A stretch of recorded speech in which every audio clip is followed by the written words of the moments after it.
Okay, here we go. This is lesson 6.6. Let's take a look at the warm-up. It says find the measure of the arc or angle indicated. Now, when you take a look at this, you're trying to find this arc right here, okay? Did anybody find a way to do this? Okay. What you have to do is you have to think about the lesson we had yesterday, okay? Because this is an inscribed angle right here, 50. So what you have to do is you have to first take 50 times 2, which is 100, and 100 would be this arc right here, okay?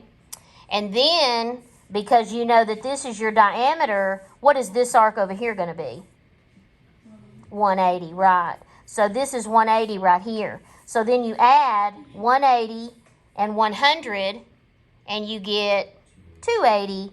Subtract that from 360, and you get what? 80. There you go. So this arc right here would be 80 degrees, okay? So it's combining what we did yesterday with the knowledge from the other day that 360 makes a circle. Okay, now when you take a look at number 2, it's basically the same thing we just did. You have 2 arcs, and you have 1 arc missing. So you would add 111 and 81, and you get what? Very good, 192, okay? And then subtract that from 360, and what do you get? Very good, 168. So that means this arc here would be 168. If this arc is 168, we learned yesterday that that inscribed angle is going to be half of that. So then you take 168 and you divide by 2, and you get what? There you go, 84. So this angle right here would be 84 degrees. Okay, now let me just go ahead and tell you, we have several things that we're covering as far as formulas go.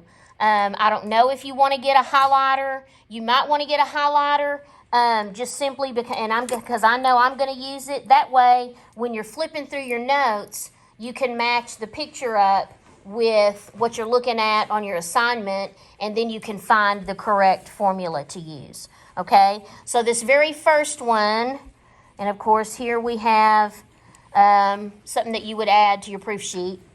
But it says the measure of an angle formed by a chord and tangent that intersect on the circle is half the measure of the intercepted arc. Okay, I know that sounds really crazy, but this is when you have an angle from a chord and a tangent. Okay, this would be your tangent. BA would be your chord. Okay, and they're talking about this angle right here. Okay, and here is actually your formula, and I'm going to go ahead and highlight it. Hopefully it won't make it too dark. Yeah, that's good. Okay, this is what this means. If you know your angle, okay, it's going to be double that to know the arc. Okay, so if you know your angle, multiply by 2, and that will give you arc AB. Or if you know your arc AB, half of that will equal your angle. Okay, so it can go either way, just like the one we did yesterday. Okay, it can go either way. You're either multiplying by 2 or you're dividing by 2 in order to find the arc or the angle. So when you take a look at example number 1, okay, and they're telling us to find the measure of angle BAD, that means you're trying to find this angle right here. Well, the arc is 124, so you would take 124 and divide by 2, and you get what? There you go, 62. So angle BAD would be 62 degrees. All right, now let's take a look at the next one, okay? This time they're giving you the angle, okay? And they want you to find the arc, okay? So if your angle is 133, what are you going to do? Good, yeah, multiply by 2. So 133 times 2 is what? There you go, 266. So that arc would be 266 degrees. Okay, let's keep going. Now, don't panic when you see something like example 2. Don't panic, okay? Just pause a minute, take a look at what you're looking at. And like we have found so many times this year, there's a lot of different ways, okay, that you could actually solve this. The way one person does it may not be the way another person does it, okay? If you're like me, you know me, I like to look at the picture and figure everything out, and then I take a look at, okay, what are they asking me? Because I just like to get a good idea of what this picture is telling me, okay? So there's several different ways you could attack this.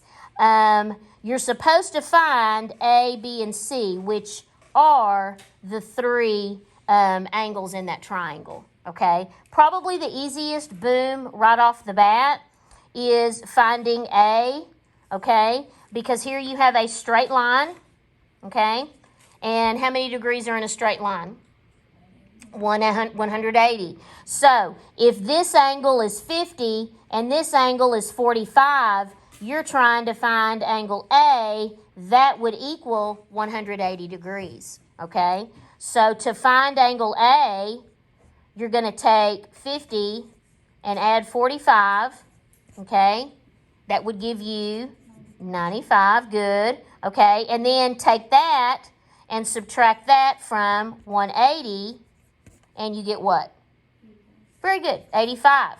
So angle A is going to be 85 degrees. Now, there's different ways you could approach this, okay? I'm going to go with what we just learned today, okay? First of all, we just learned that this angle right here is half of the arc. So if this angle is 50, how much is my arc? 100 degrees.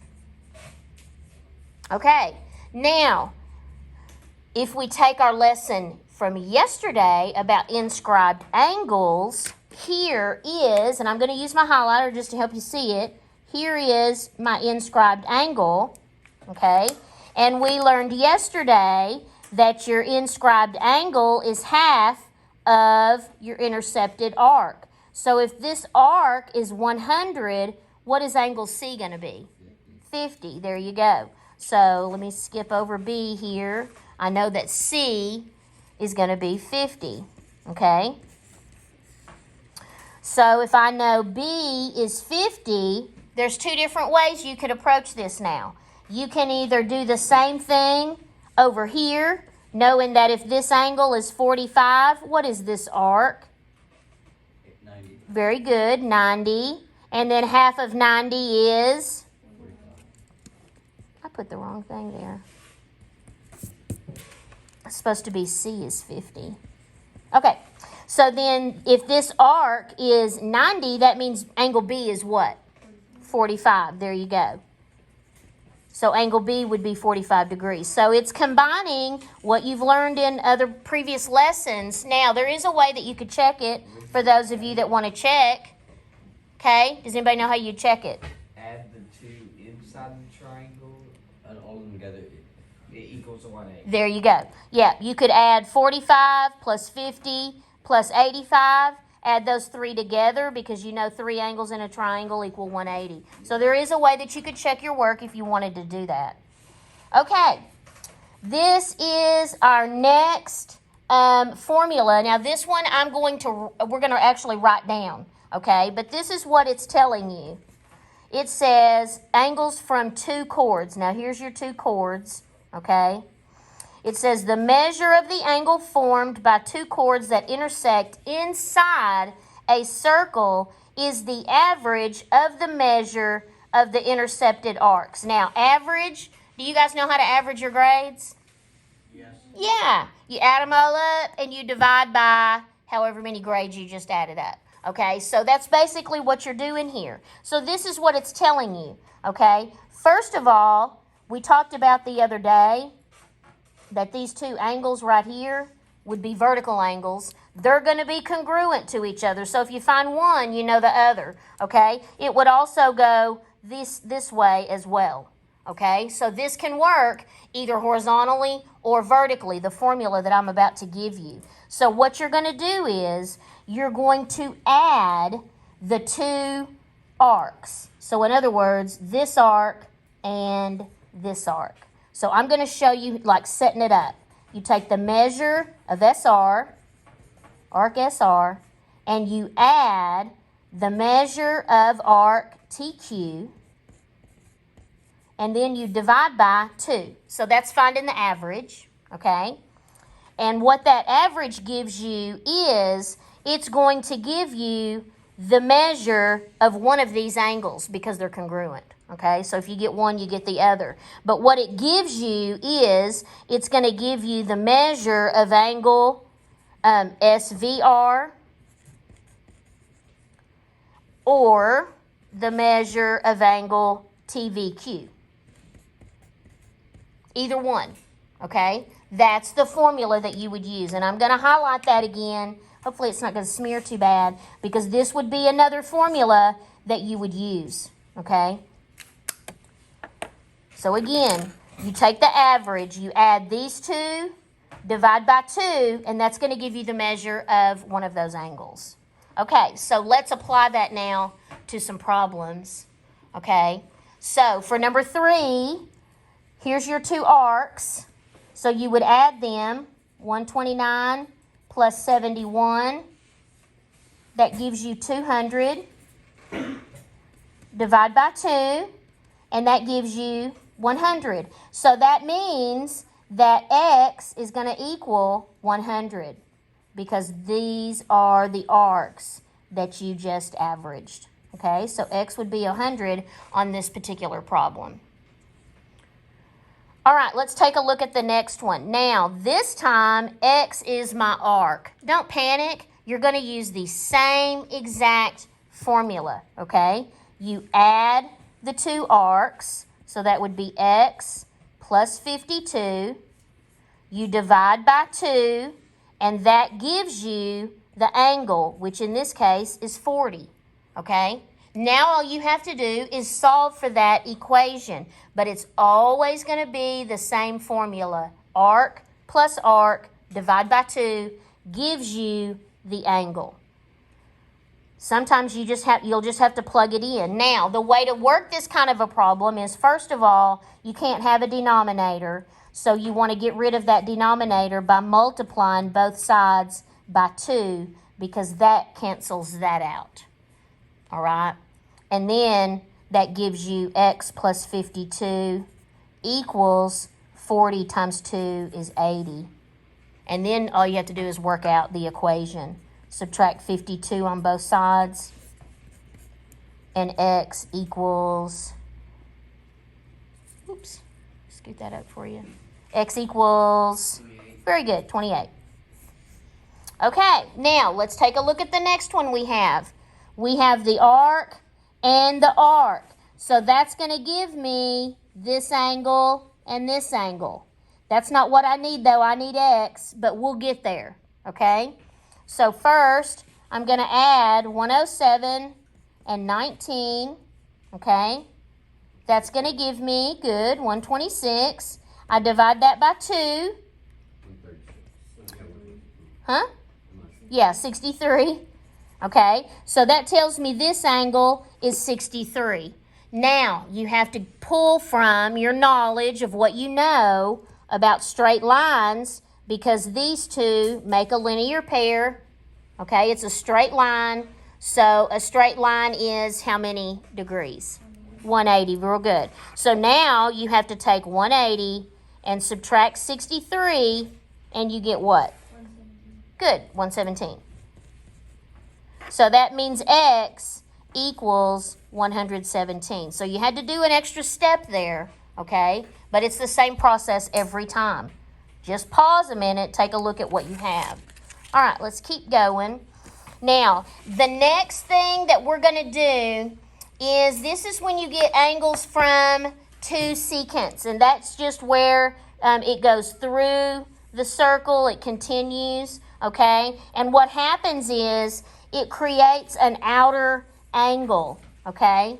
there's 3 different scenarios you have here. It's up to you if you want to write it down or not, okay? But this has both of them inside, okay?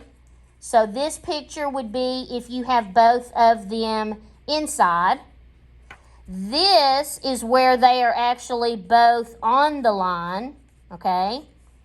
And then the last picture shows one in and one out, okay, or one on. Now, the good thing is that it's the same exact formula every single time, and it's an easy formula. Okay, so you might want to look at the board just a sec when I show you this. This is the formula that you're going to use. You're going to take the big arc, subtract the little arc, and divide by 2. And that will give you angle D. Okay, so I'm going to repeat that. You would take FE, arc FE, subtract arc GH, okay, divide by 2, and that gives you the measure of angle D. And that same formula will work for the other 2 as well. You have this arc, this one, since there's a P out here, it would actually be arc MPN, okay, MPN minus arc MN, divide by 2, and that gives you the measure of angle L.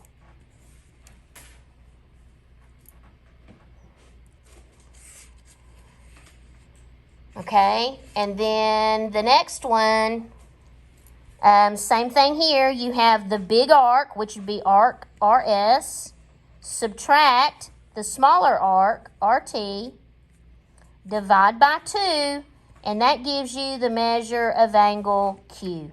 So it's the same exact formula every single time. Just take a minute, pause, be sure that you're looking at the right thing each time. Okay, let's take a look at example 4.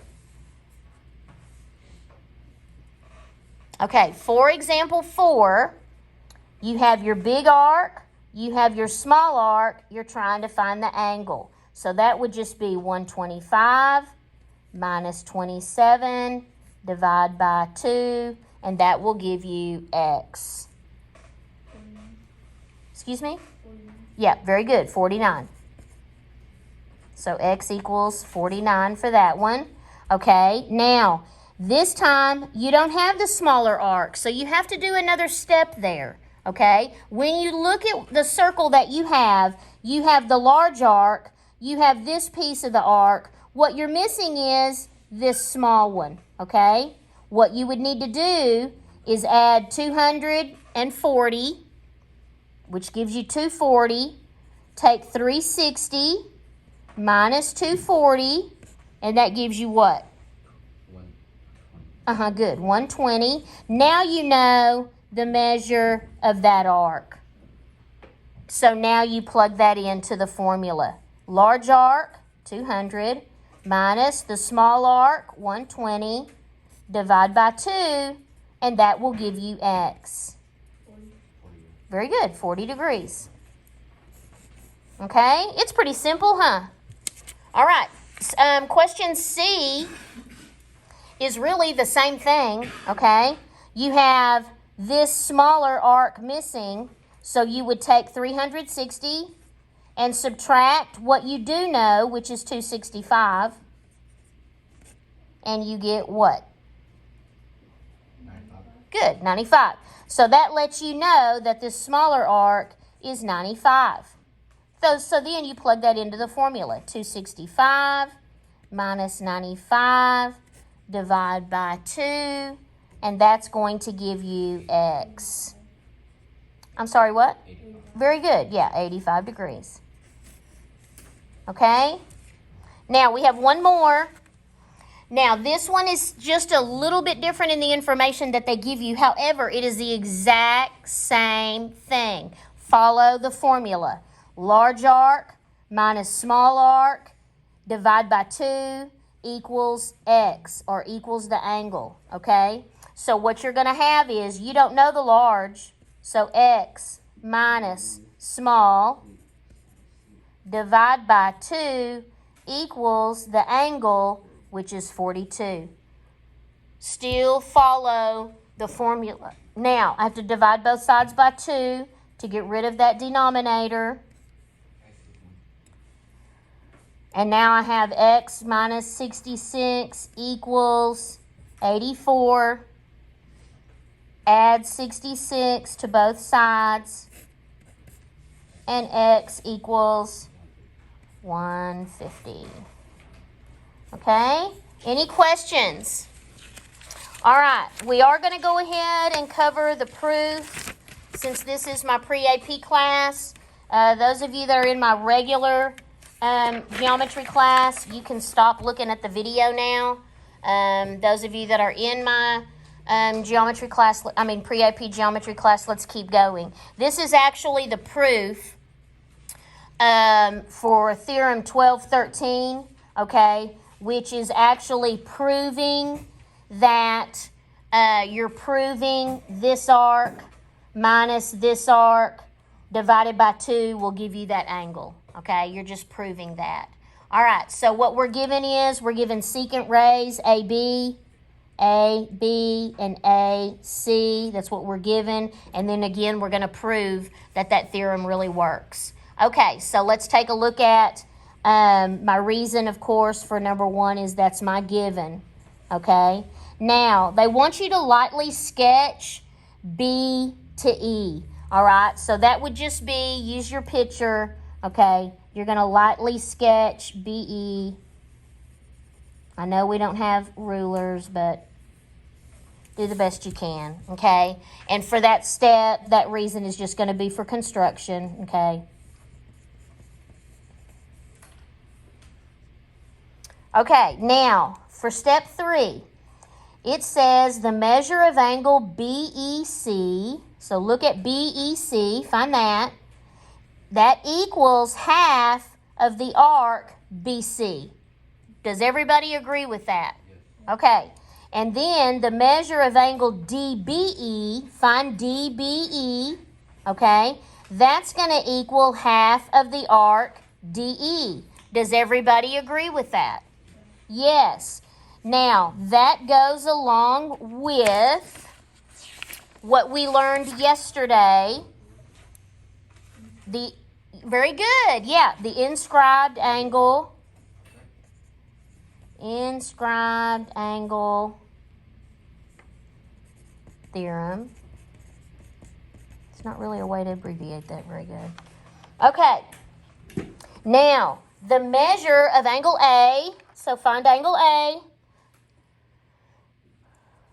Plus the measure of angle DBE, okay, equals the measure of angle BEC. Now, that one we had yesterday, okay, and that one has to do with what? Do you guys remember? If you need to kind of sketch on your picture, that's fine. But the measure of angle A plus the measure of angle DBE, or in other words, angle B, those two put together equals BEC. In other words, that outer angle. You remember what it was called? It's the proof that we did yesterday.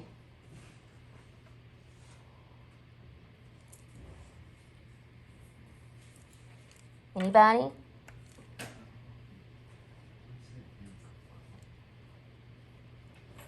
You can refer to your proof from yesterday. I know that was a really long one, okay? But it's when you have your interior angles and your, there you go, exterior angles, okay? So A, they're telling you, let me try to get my picture on here a little bit better, okay? They're telling you that this angle right here, A, and DBC, that's this one.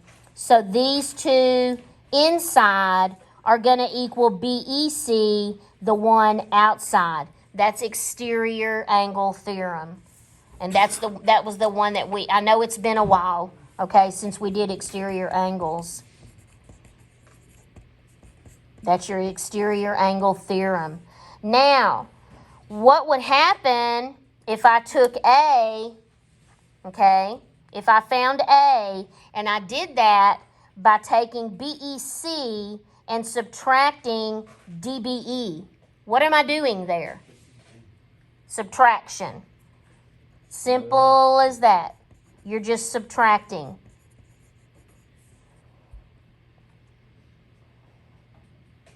Now take a look at what you have in 6.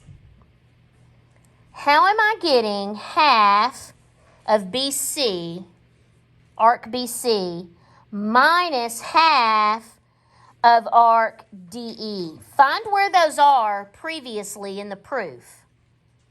How am I saying that that minus that equals angle A? Look previously in the proof. Okay? You have half of BC minus half of DE, which here's this up here. Half of BC and half of DE. So I'm taking what I know here of BEC minus DBE, and I am substituting, good Tanner, I'm substituting here from what I established previously in, now this one you can just do SUB for substitution. Always make sure you spell out subtraction, because if you have both in a proof, that's going to cause a problem. Okay, now I'm taking that, and I don't know that we've ever had this reason in a proof, but we'll see. How am I getting the measure of angle A is half of BC minus minus DE? Does anybody see what I'm doing from step 6 to step 7? Very good. Who said that? Good job, Hannah. Yeah, I'm doing distribution or distributive, either way. I'm going to put distributive. We may have had that before. I can't recall if we have or not. I think we might have a few times. One time. Really? Okay, see, I couldn't remember. But yeah, you just look at what you had before, look at the difference, what's taken place. But yeah, that's definitely distributive property. Okay, I'm going to go ahead and stop the video right there.